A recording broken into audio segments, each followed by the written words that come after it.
Je note les joueurs du Real Madrid après le Classico. On commence dans les cages. Kepa Arrizabalaga. Bon match de sa part. 6 sur 10. Pour moi, il a fait son match. Il a été très bon. Pour lui, il a été très bon. Il nous a sauvé d'un but vraiment quasi fait de Lamine Yamal. Aussi, vous vous rappelez bien, une petite tête de Barcelonais qui a tapé sur le poteau. Et après, Lamine Yamal est venu par derrière. L'a mis au plat du pied. Heureusement que Kepa était là. Il est sorti en mode Thibaut Courtois. C'est même un peu du côté un peu style poulet, quoi, si on va dire ça comme ça. Et oui, il a sorti cette balle. Très bon. Donc pour moi, c'est un 6 sur 10. Donc pour le premier but qu'il a encaissé en premier mi-temps, pour moi, c'est pas sa faute. Comme toute l'équipe. La défense était tellement passif, pas concentré et seulement Gundogan a profité. Donc pour moi, 6 sur 10. Défense centrale, le duo Rudiger à la barre. On commence par Rudiger. Très bon. C'est vrai que comme tout le monde, la première mi-temps, il était poussif pour les défenseurs. Il ne suivait pas. Mais il faut aussi voir que les Joao Félix, il n'a pas vraiment pesé dans le match. Pourquoi? Parce qu'il y avait aussi Rudiger qui était là. Parce que quand Joao Félix réussissait à passer Cavani, il rencontrait Rudiger. Ce qui n'était pas aussi une main sans faire pour lui. Donc bon match de Rudiger. Pour moi, c'est un 6 sur 10 aussi. Par contre, à la bas, pour moi, comme j'ai dit, il n'y avait pas de sérénité aujourd'hui comme pour tous les autres matchs d'ailleurs. Je ne sais pas ce qu'il arrive, ou bien je ne sais pas s'il a un manque de confiance. Je ne sais pas trop. Pour moi, c'est un 4 sur 10. Il n'était pas confiant aujourd'hui, il n'était pas serein. Et ça s'est vu, même les passes en retrait, les passes en retrait directement sur le gardien, les mauvaises passes en retrait. Mais bon, on espère qu'il va vite revenir parce qu'il fait partie des leaders de cette défense-là. On va Mendy. Mendy, moi je l'ai trouvé très bon en premier mi-temps. C'était l'un des Madrilènes qui était, je peux dire le seul Madrilène qui était bon en premier mi-temps. Mendy défensivement surtout.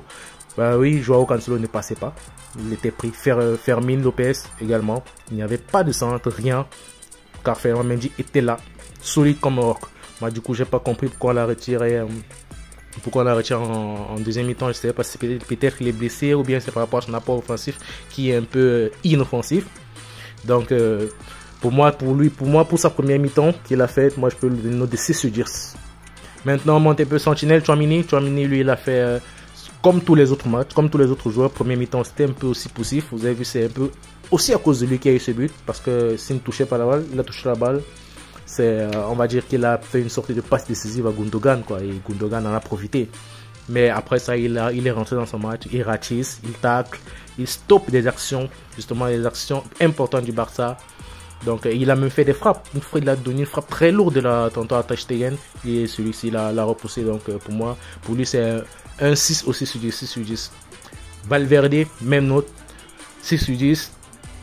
Première mi-temps, moyenne, très moyenne, on ne le voyait pas. Il était un peu, je sais pas, esselé. Le milieu de terrain barcelonais les a bouffés. Mais en seconde période, avec les changements, on a vu un Valverde libéré, qui se projetait, qui rentrait défendre. Donc très bon match de Valverde. J'ai oublié Carvajal. Carvajal a été bon aujourd'hui. Hein. Ah, ça, il était bon. C'est vrai qu'il y avait des petites fautes qu'on s'y fait à tout bout de champ, mais il était bon aujourd'hui, Carvajal. Donc, pour Carvajal, c'est un 6,5. Bellingham.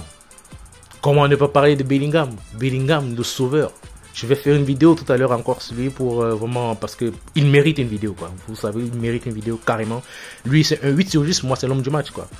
L'homme du match. Carrément, rien à dire. Donc Toni Kroos, pour moi c'est le flop.